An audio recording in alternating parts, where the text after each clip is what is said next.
अगर दो स्टूडेंट्स की बात की जाए, एक तरफ एक ऐसा स्टूडेंट है जिसके पास मास्टर की डिग्री है, लेकिन वो डिग्री लेने के बाद पढ़ना लिखना बिल्कुल तर्क कर देता है, बिल्कुल छोड़ देता है।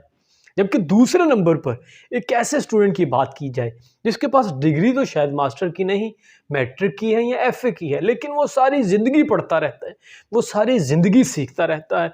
तो मैं सेकंड वाले स्टूडेंट को ज़्यादा पसंद करूँगा, ज़्यादा लाइक करूँगा। एक चीज़ याद रखिएगा कि अपनी ज़िंदगी में आपने बहुत से ऐसे लोग देखे होंगे अपने इर्द गिर्द। अगर रिसर्च की बात करूं तो हाल ही में एक रिसर्च भी इसी हवाले से पब्लिश हुई। पाकिस्तान में 4000 पीएचडी होल्डर ऐसे हैं जो बेरोज़गार हैं। वजह क्या है कि वो पीएचडी करने के बाद आया कि इतने काबिल, इतने अहल भी नहीं हो पाए कि वो अपनी ज़िंदगी को खुद सर्वाइव कर सकें, खुद अपनी ज़िंदगी को रोज़गार तलाश कर सकें या अच्छी ज़िंदगी गुजारने के खुद को काबिल बना सकें। बेसिक मसला ये है, बेसिक प्रॉब्लम ये है। पहली बात की तरफ आता हूँ। पहला प्रॉब्लम ये है, पहला मसला ये है कि हम पढ़ना लिखना सीखने के बाद पढ़ना लिखना तर्क कर देते हैं, छोड़ देते हैं। हम ज़िंदगी के 10 साल, 12 साल, 14 साल, 16 साल कुछ सीखने में लगाते हैं। उसके बाद उस जो सीखा हुआ उसको करना छोड़ देते हैं। मतलब हम इंग्लिश पढ़ने में, सीखने में लगाते हैं, उर्दू सीखने में लगाते हैं, मैथ सीखने में लगाते हैं, कोई भी अदर लैंग्वेज। लेकिन उसके बाद हम पढ़ना लिखना जब छोड़ देते हैं, इट मीन्स कि जो कुछ हमने सीखा वो सीखने के बाद हमने सारा कुछ ज़ाया कर दिया, फ्लॉप कर दिया। तो लिहाजा फर्स्ट थिंग ये है, वैसे तो प्रायोरिटी इसी चीज़ को मैं दूंगा कि आप मास्टर भी करो, एजुकेशन कंप्लीट करो और उसके साथ साथ पढ़ना लिखना बिल्कुल ना छोड़ो।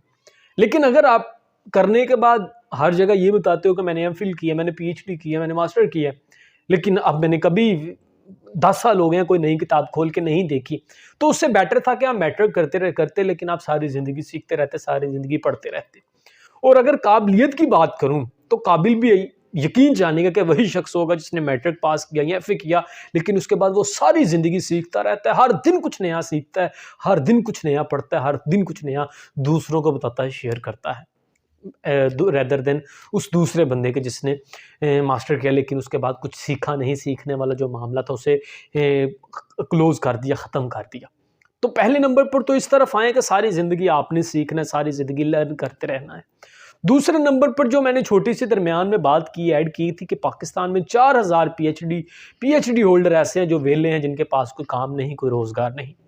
तो यार देखो कि बाज़ का जो मैंने केस देखा, ज़्यादातर केसेस में जो प्रॉब्लम मुझे समझ आई वो ये है कि जब अमूमन देखा जाए कि जब किसी ने बीए कर लिया, एमए कर लिया, एमफिल कर लिया, उसके बाद एक ईगो आ जाती है कि मैं रेडी लगाऊं, मैं दुकान डालूं, मैं छोटे से बिजनेस से अपना आगाज़ करूं। नेवर, मैंने तो पीएचडी की है, मैंने तो मास्टर किया है, मैंने तो बैचलर किया है। तो जो ईगो का मामला है, जब वो ईगो आ जाता है तो फिर इंसान भूखा मरना शुरू हो जाता है। फिर वो मतलब कि ज़ाहिर सी बात है, पेट लगा खाना है, घर वालों को भी खिलाना है, सारे मामला चलाने ही चलाने हैं। तो लिहाजा दोस्तों, दो चीज़ें जो आपके साथ शेयर करना चाहता हूँ, चाहे अभी अगर छोटी क्लास में हो तो मेरी बात समझने की कोशिश कीजिएगा कि अभी से आप अपना माइंडसेट ये बनाओ, खुद को ऐसी आदत डालो कि मुझे सारी ज़िंदगी सीखते रहना है, मुझे सारी ज़िंदगी पढ़ते रहना है, मुझे सारी ज़िंदगी लर्न करते रहना है। अगर आप रुके हुए पानी की तरह बन जाओगे तो बदबू आना शुरू हो जाएगी। जिस तरह से आपको डेली बेसिस पर खुराक की ज़रूरत है अपनी बॉडी की ग्रोथ के लिए, माइंड की ग्रोथ के लिए डेली बेसिस पर आपको कुछ नए नॉलेज, कुछ नए इल्म की ज़रूरत है। लिहाजा दोस्तों, प्यारों, बच्चों, बड़ों, अपनी ज़िंदगी में सीखते रहो ताकि आप ग्रो करते रहो।